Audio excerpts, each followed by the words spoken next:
What's up, guys? So I'm going to do a Nationals pack opening video. This is what I got for entering the Core TCG Nationals tournament in Los Angeles.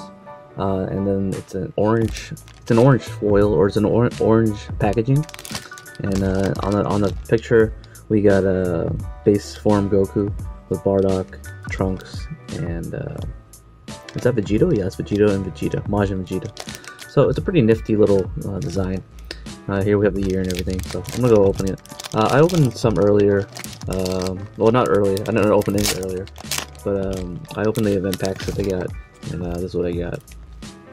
So I got these. I'm happy that I pulled this because I needed this for my. This was my fourth one, so now I own 4 now. Cooler, never really good to open Cooler because he has no usage right now in today's format. Neither does he. And then I pulled that. So I'm gonna open up the. Oh, you also get a top loader. So another one of these. I'm not sure if it's the same one actually. Let me see. I have one from the Shop Championship, and so the design here looks like it's a standard futuristic banner. I think it's a banner. And so the other one, the one that you get a Core TCG. Oh, it's stuck. The other one you get a Core TCG. You have like a little blaze of fire. It has like an electric, fiery look. So I don't know whatever appeals to you guys more, the Shop Championship one, but I think this one's more limited in quantity than this one, or maybe it's the same quantity because you only get this at Nationals and you get these at Shop Championship. So whatever design you guys like, these are the top loaders, and I think they're about the same size too. Yeah, they're about the same size. Let me see. Or maybe not. No, this one's slightly larger from the looks of it. So yeah, so I'm gonna open it with the Nationals pack. So hopefully you guys want to see what I pull. I'll open up. It's all perforated. I got Vegito. Let's see, what does he do again? 3, draw 2, Sun Batoro, and then you get to evolve any Vegito on top of him. Pretty interesting. Next one. I'm not sure what the money card is in the set, but I think they're all worth about the same price. Let's see here. Got a Bardock. This guy says you can overwhelm for 5, and when I play this card using overwhelm, I get to choose all my opponent's battle card and 6 or more and send him to the warp. Probably won't be used as much, but he is a Xeno. He's a Xeno Bardock, so it's another target, so you can evolve the 6-drop Xeno. There's 3 more. Let's see what this is.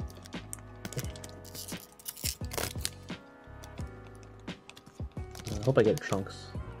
This is the 3-drop Goku. So this is a vanilla 30k. It's a GT. So that's kind of what it looks like. Cool. 2 more. I think you get 1 of each. By the looks of it. Oh, dude, I think it looks like I do get 1 of each. I haven't got any copies yet. Got the Vegeta, Majin Vegeta, Glory Obsessed Prince of Destruction. So my leader card's red. I can attack cards in active mode, and then when I attack a battle card, it gets +10. So it's like a someone described it as a mini Jiren at the event. So kind of cool. He's a Vegeta, so he can. He's a lot cheaper now for. Or he's another Vegeta that I can play on Vegito decks. Kind of cool. And then 1 more. Hopefully I get a Trunks. Yep, Trunks. So it looks like I get 1 copy, or 1 of each. Either I'm lucky, or that's the standard. Standard. I think one of my friends got 3 Bardock, so I'm not too sure that's actually correct. But yeah. Okay, cool. All right, cool. So. These are the 5 event packs, or the 5 Nationals pack. I got 1 of everything. Nifty. Awesome. Alright, peace out, guys. What's up, guys? I just came back from the Nationals Regionals Championship. I got only top 60 gets invitational. Unfortunately, a lot of the top 60 members also had X3 records, and I had an X3 record with my deck, but I had lower on the Swiss system. So anyways, I got this for my mat entry. So I'm going to show you guys what it looks like. It's pretty colored. One thing to notice is that this mat is pretty thin. So if you guys look at the thinness of this deck or this mat, it's very thin compared to other mats. So I think they try to cheapen the quality so that they can give it out to as an entry participation mat. But overall, it's pretty cool mat. The color scheme is kind of interesting. For this one, it's rendered to where it's the actual color for Goku GT, and then the rest of them is colored in the background. So it's green, yellow, and orange, I guess. So very interesting. It was a participation mat. There was like 2 other mats too.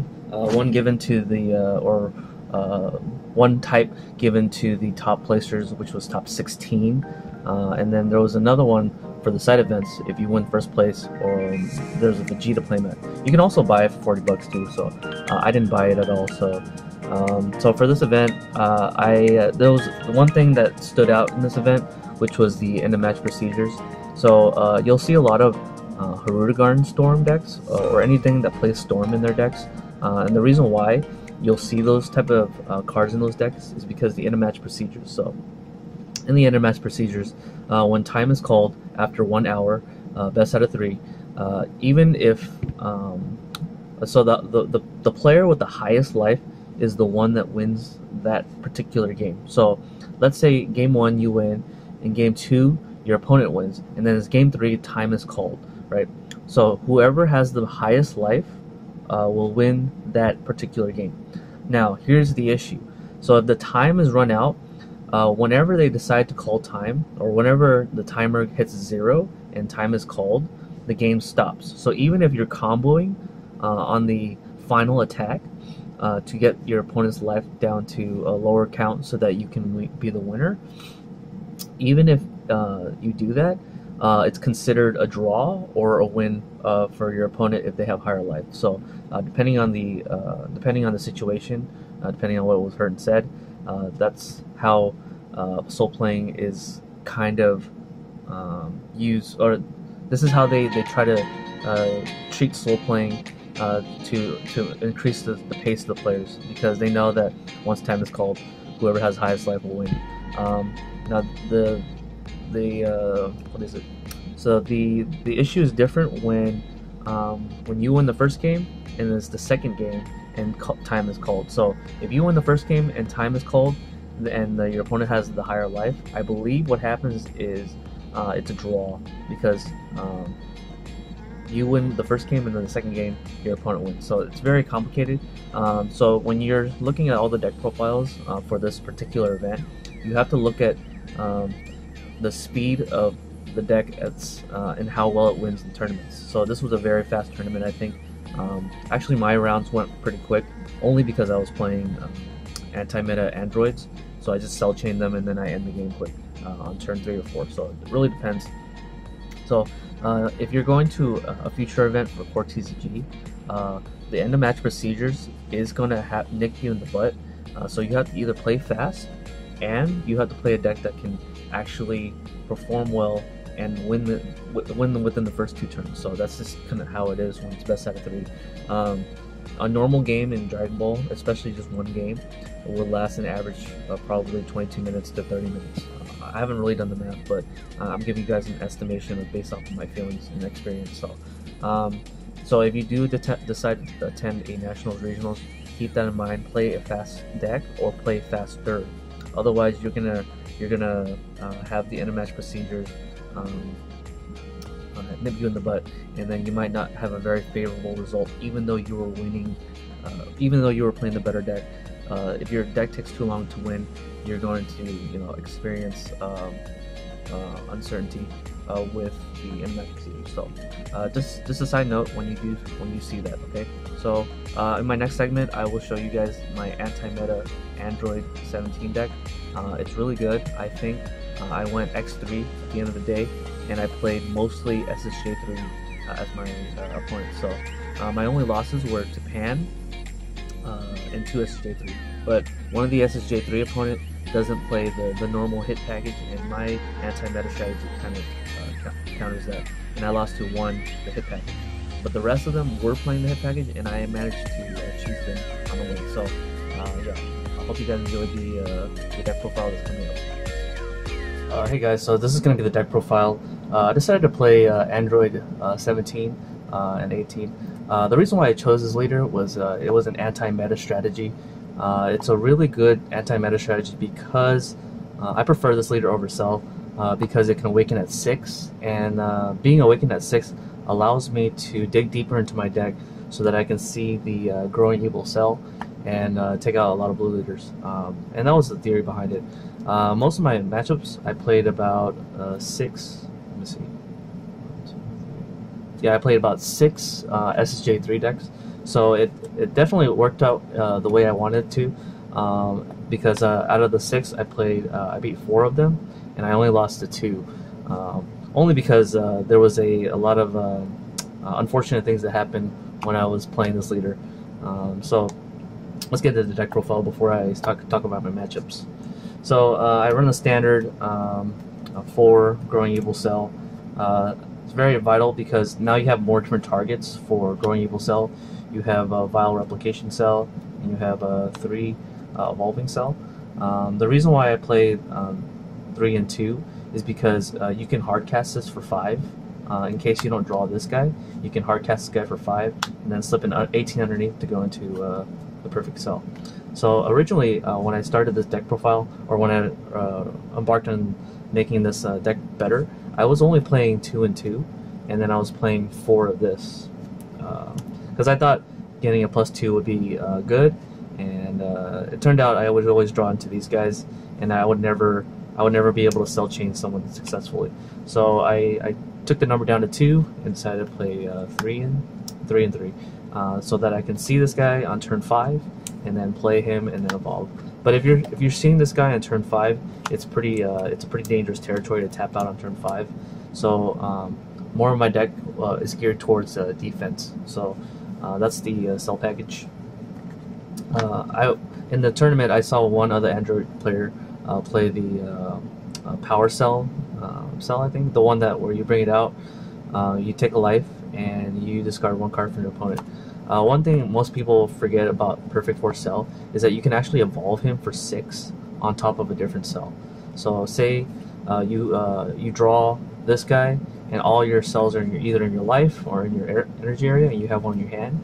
You can actually hardcast him for 6 if it ever comes down to it, pay less energy so you can actually play it. That's something I learned in the tournament because I saw someone do it, and if I had just simply read my cards, you can actually evolve for 6. I've never actually went to 6 energy with this deck, but it's something that's good to know if you're playing the cell chain. Okay. The next portion of this deck, I'm going to show you the 1-drops. I played 3 Newfound Power.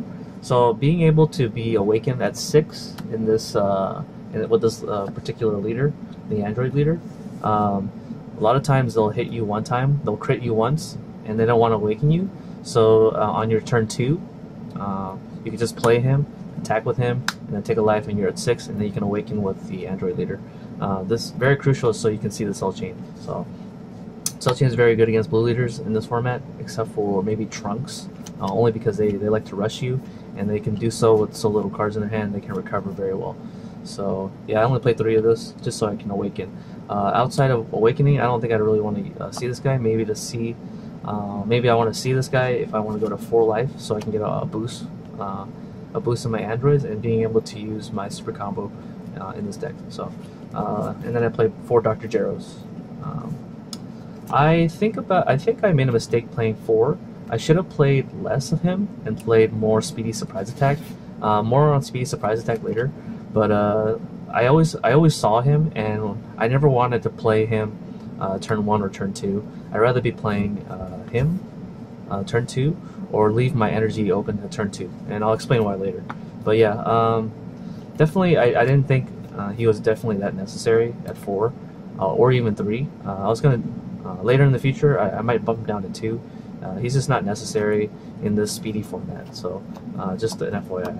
Yeah, sometimes I did get to see my evolving cell, but sometimes I didn't, and most of the time I didn't. I always almost always grabbed a Android 18 or Android 17 with this guy. So that's just how it is. So that was the one cost. For my other costs, or for my other cards, I played two of this guy.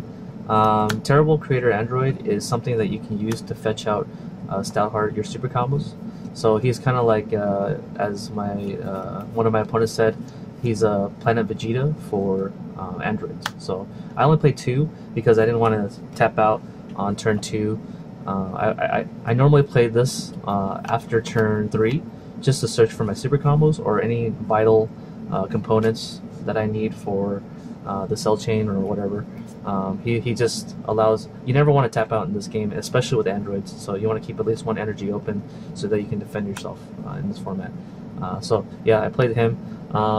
So one thing about tapping out, you never want to tap out turn 2, but you do want to tap out turn 3. So very vital that you do tap out turn 3 in this format with the anti-meta androids. So yeah, it's very nifty. Moving on, I played 6, I believe. Yeah, I played 6 Android 18s. The reason why I play her, I favor her more, is because I can play her with expanding energy Android. So I'll show you the Android 17 package. I played 3 of this, 2 of this, and 1 of each of these. The reason why I play 4 of her is so that I can at least restand him. So sometimes I'll play her on turn 3 if I don't have the cell chain, and then on turn 4 I'll tap out and play him, and then this is a combo that I can do where I can attack with him. Yeah, I can attack with him, or I can attack with my leader, combo all my hand, and then attack with him, draw until I have 4, and then attack with her, discard a card, restand him, and then combo the rest of my 4 cards that I got from him, and then attack again, and then I get an extra 4 cards. So really cool strategy. You can do this on turn 6 if you have the 2 cards. So it's really one of my favorites. Really one of my favorite combos in this deck. One thing I didn't play in this deck was Android Exterminating Energy Android 18, and the reason why is because that card is one of the it just takes out a card, and I didn't want to have too many 10Ks in my deck. So in the future, I think she might be a little bit more useful, but that's up to debate still. Yeah, and then I played 2 crit Diabolical Duel 18. I never once used her effect to snipe a battle card because there was never an opportunity for me to do that. But it does come up. It can come up if I snipe it. So if I do play her bear, I can play him to trigger the ability of this. So I snipe a guy because if a 4 or more card has been sniped, then I could pay 1 energy to kill another card with her. So this is a combo too as well. So talking about Android 17, I really like this particular Android 17 because it has barrier blocker. So decks like Victory Strike would have a difficult time getting to your life if you have a guy that has barrier blocker, because U7 Frieza can't tap him. So I anticipated maybe playing against that leader, but I didn't play a single one in this tournament because getting to turn 5 is kind of hard with other leaders except for this leader. And then I played 2 of these. I played only 1 twin brother, only because I only wanted to use him so that I can use the Wombo combo where I attack 4 times with these 2 when I have when they have 20k each. So it plays past 1 sensu bean. So the 1 sensu bean is kind of, it's not as useful when you're playing against these 2. In the future I might change the ratio of this, but we'll see. I only play one crit Android 17. I mainly want to search for this guy over this guy, but he does come in clutch sometimes, where if you do damage to him, you can pay 1 energy to play out Twin Sister and attack, and then attack. So you get 3 attacks with this little strategy, or you can bring out her. So really depends. You cannot get Exterminating Energy, which is why I didn't want to play her. So I played her. I played only 1 Chilling Terror, only because we're kind of in the Hirudegarn also SSJ3 format, and I only wanted to have 1 in my deck. I didn't want to see the other one, so I'll just simply play him when they've chosen not to awaken. So yeah. What was I gonna say? Oh, okay. So if I'm playing an SSJ3 leader, against them, and they choose not to awaken even at 4 because they don't want to get cell chain, I'll simply play him on the board. So that's it's a lose-lose situation for them. So but I would have to see this card if I want to not cell chain them and just play him and then force them not to awaken. But this card loses out to chain attack Zeno anyways. But if they're chain attack Zenoing when you only have this guy on board, I think it's a pretty good trade. So that was my Android package. I play about 6 and 8, so 6 and 8. So in the future, maybe I'll switch out 117 for an 18. We'll see. So when I mulligan in this deck, I tend to keep my 18s, and then if I have a 17, I tend to just mulligan it away because 18 is less prevalent in my deck. So if I want to do the cell chain, it's going to be harder for me to see the Android 18 if I mulligan it away and then hope to draw it again. So that's just a tip if you guys are mulliganing with this particular deck profile. Okay, let's see. Next, I play the blockers. So turn 3 is a very critical component, and turn 1 to turn 3 is a very critical. It's a very critical period when you're playing against this current meta. So I played 2 speedy surprise attacks. The reason why I want to play this is because of Energy Lock Vegeta. So the way that deck works is that they tend to tap out 1 energy first to overwhelm for the I have it here actually, to overwhelm for force ejection mass save. So they'll do that to you, and then they'll attack, and then they'll take the energy that's tapped and then keep it in their hand. And since you charge that turn, you can take out an energy. You can take out an energy on your opponent's side because you have less than them, because you just took back an energy. He says that you have to at least charge during the charge phase that turn. So that's something that you could that's something that you could look at when you are. So keeping that in mind, the energy lock strategy. I played speedy surprise attack just so I can take out the force ejection, because they have to attack with their leader first to take the energy back to the hand. So that's when I go speedy surprise attack, discard card, take this out. So I'd rather lose a card in my hand than lose an energy. It's never a really good idea to lose an energy ever. So that's just a strategy. So I only play 2. Now with the Storm deck too, you can also play this against Storm and hit the Go-Tens, because Go-Ten is not searchable. It has to be you have to hard draw it, and then so if they attack you with the Go-Ten, you can just negate their attack, and they'll still get the top 3, but hopefully they get like they have to hope to get another Go-Ten with the Go-Ten in order to keep going. Otherwise, you just basically end their turn with this, because it destroys a 3 or less. In the future, I'll probably bump this up to 4. I did side it 2 more.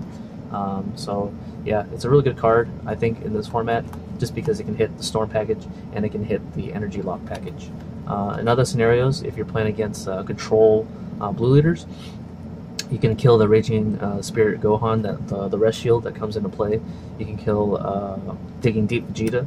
There's a lot of different cards that this card hits, so I would recommend playing 4 in the future. In the main deck. So yeah, that's the game. So turn 1, typically what I do is I just charge and pass, and I almost always try to hit the Intensifying Trunks or a Newfound Power Sun Gohan, which is all the 1-drops that have critical, and I even hit Kabas with this too. So you want to be able to negate their crit attacker, and they take a life, because that's what they want to do still. They take a life, and then you kill them, and then they have to attack with their leader. This is all turn 1. They have to attack with their leader into your Android leader.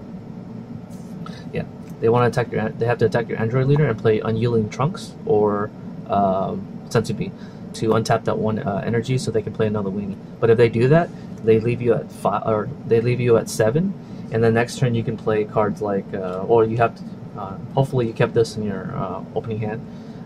You play this, and then you attack, and then you get down to 6, and you awaken. This is a very vital period, because on turn 2 you have 2 energy. You play him and you tap this out. You then are able to have 1 energy for defense, and then you're able to awaken and attack, drawing you 3 extra cards, so that hopefully you'll see the cell chain in time, so that you could on turn 3 play it. So that's kind of how you want to play this deck. So on turn 3, it's a very vital period, like I said before. So you almost always have to tap out to play the cell chain, because it'll look like this. Right, so you play that to this to this. It'll always look like that. So then you'll be tapped out, and so you need something to block. So you'll play cards like this, and then you'll be at a safe cushion of 4 to 6 energy after that. And so this will most likely be tapped. I highly recommend attacking with him because lots of cards nowadays are able to replenish their hand, such as Burst Attack Gohan, such as Kefla. All those cards allow you to allow them to push further into the game, or Scientist Fu. So especially Scientist Fu. If you're discarding their hand and they had such a large hand, they can easily play Scientist Fu on you and then recover. So you almost always want to attack on turn 3 with Cell and lower down their life at least. So if they chain attack Zeno you, or they use cards that recover their hand, it'll be too late by then to attack with him and then force them to lose more cards out of their hand. So it's better to attack the same turn that he's brought out almost all the time. So it depends on the situation. And to follow up with the Cell Chain, I play only 2 Tawa. I don't want to play that too many Tawas. I think playing too many black cards in your deck with Steffel. The reason why I play this over Mira is because she can pump your leader by 5k. So in the event that there's still 10k on the Awakened side, they could swing for 15 or 20 depending on the situation. So it also causes them to discard at least 1 more card so that you could get them down to 2, and then when the Cell goes in, you can hit them for 30, and they only have 2 cards left to defend themselves. Yeah, so very vital that you think about how you want to proceed the turns every turn. So then turn 4, then you charge another one, and then you can start doing other stuff. You can start playing him to plus, you can attack, there's like so many little things you can do. But basically this is a hand destruction deck, anti-meta strategy because of the prevalence of blue leaders. And I did kind of well. So let's talk about my matchups. So my first matchup, I played against SJ3. I 2-0'd that deck because I did exactly what I explained in this. And another thing you have to notice is that when you do attack with, when you do go first and you have the Cell Chain, you want to attack with your leader and then force them, even if they choose to discard cards from their hand to block the attack, then they're still losing a card off of your leader. So it's kind of like a mini Broly if you think about it. So if you attack a leader and they discard a card, just a 5k combo card, just to save the damage, it acts as a mini Broly just because of the fear of Cell Chain. So it's a psychological effect rather than a explicit effect of Android 17. It's really beautiful that way. So that's what you do when you have the Cell Chain. Other players will simply just take the damage to go from, like if you're playing SJ3, they'll go from 6 to 5, and then from 5 they'll have 1 more energy or 1 more life to use to crit you. So very vital that you do attack with Android 17 on the first turn, just so you can get them to discard cards from the other hand. So that's what I 2-0'd. Yeah, I 2-0'd the SJ3 opponent, and then next round I played long odds SJ4, and so that was an interesting deck because it uses the Dynasty Son Gohan to draw 2, and it uses Family Kamehameha or times 10 Kamehameha to gain a lot of advantage and so I would save full power energy and speedy surprise attack in my blocks, including my other androids 18, to block their leader attack, because I don't want to get times 10 Kamehameha. So you kind of have to know how to play against that deck. But I ended up 2-0'ing him too as well, despite the fact that he drew so many cards with Dynasty Son Gohan. Okay, and then I played round 3. I played Pan. That's the one leader I didn't want to play because Pan is able to generate so much advantage in this game. You can just and it plays a really good grind game, and Cell can't really play a really good grind game. I try to make it where I could play the short game and the long game, but sometimes you just can't do both. So Pan is really great at grinding because you can generate so much advantage. So the way you beat Pan is that you rush them, and if you can't rush them, then they can win the long game. That's just how the Pan deck works. They played so he played Chain Attack Zeno, and he played so it was a 2-1 victory, I believe. No, it was a 2-0 victory. I mean a 2-0 loss. So I lost 2-0 against Pan only because they're able to recover very well with Pan. They could just simply play cards like Kefla, which allows them to draw 2 cards every time it attacks, and then they play cards like Burst Attack Gohan and Scientist Fu, and then the leader effect gives them +5 and they draw again. So really bad matchup is for Cell Chain is Pan. So I'll try to gear my side deck in the future to beat Pan, or my main deck to beat Pan. But most likely Pan will not see much play after this format ends. So you're really playing the numbers game when you play. Round 4, I played. What did I play? Round 4, I played against another SJ3 opponent. He was playing Hit, and that was my other loss. I lost to SJ3 Hit. It was a 2-1 loss or 1-2 loss. And the reason why is because, oh yeah, sorry, my side deck. I totally forgot to talk about my side deck. So my side deck, yeah. So my side deck, this is the Self Dream Tokens. I geared it towards going second against SSJ3. Most of the time, SSJ3 wants to go first because they have their head in energy and they want to be able to use hit to look at your hand to take out the Cell Chain. That's their only defense against you. So what you need to do then is to play Force Ejection to take out an energy, so that you could at least not get hit, and then play Cell Chain. So I played the Create Android package so that I could see this sooner. So against my game against the SJ3 opponent, I did open this, but I didn't open this, and I even awakened too. So I drew 2 cards off the awaken, 1 more card for the attack, and then I played Create Android to draw 2 more, and so I digged what 5 cards, awaken, and I did not see this card at all, and it was a very pivotal moment on turn 2, because turn 2, what it looks like, what I want to do is play this, draw 2, and hopefully see this after the attack and awaken. Hopefully see this, and then tap out my last energy on turn 2 to play him, and then take out the because when they go first, they have 2 energy, and then I have 1 when I start my turn, and then they start theirs is turn 3, and then I have 2, right? So when using those 2 energies, I want to snipe their 3rd energy. So by the time they start to turn again, they're at 3 energy and they can't hit me. And then on my turn 3, I want to play my Cell, and then empty out their hand, right? So that's the strategy I'm going for when I'm going second with this. However, I was unfortunate against that matchup. It was a very pivotal matchup. It went to game 3, and it was very vital that, and he went first for game 3. So it was very vital that I drew this, but I didn't. So it was just unfortunate for me for that matchup, because hit allows them to look at my hand and take out the Cell Chain, and they can do that next turn and keep doing that. So it's very it was very unsatisfying. It's a very unsatisfying loss when the odds aren't in your favor and you're able to see so much cards in your deck and you're still unable to see a 4 of, despite the fact that you draw so much. So, but that's one of my games. So I lost round 4. So back to back, I lost against Pan, and I lost against SJ3 Hit. From then on, I played, let's see, 1, 2, 3, 4. Yeah, from then on, I played 4 SSJ3 opponents, back to back to back. And I eventually lost the last one? No, the second to last one to, I'm sorry, I played Harudegarn, so it's 1, 2, 3, 4. Yeah, so after my loss to the SJ3 opponent, I then played, who did I play?